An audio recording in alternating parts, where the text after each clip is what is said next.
what I came to understand about this policy is that what it really was a deep mistrust and distrust of the police. They did not want to work with the fact finders, because if you trust your fact finders and you trust that you're getting evidence, then you follow the evidence. And if the evidence leads to a conviction, it leads to a conviction. If the evidence leads to an acquittal, it leads to an acquittal. If it means that you don't meet that probable cause standard, then you drop it.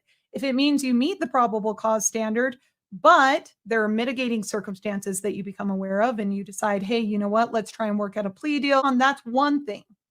But to outright send over 200 denial letters, copy and paste for every single case, that to me speaks to what his real policies were, which fundamentally was de-prosecution. And I don't know if you've ever heard of this, but it's this concept of leveling the playing field, creating equity in law by deciding just not to prosecute.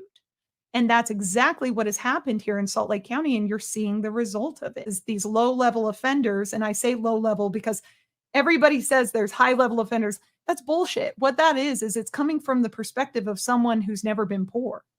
It's coming from the perspective of, oh, well, an assault on a homeless person, that happens all the time. We don't really need to throw the book at this homeless guy who beat up this other homeless guy to steal his stuff, because it's not going to fix the underlying problem.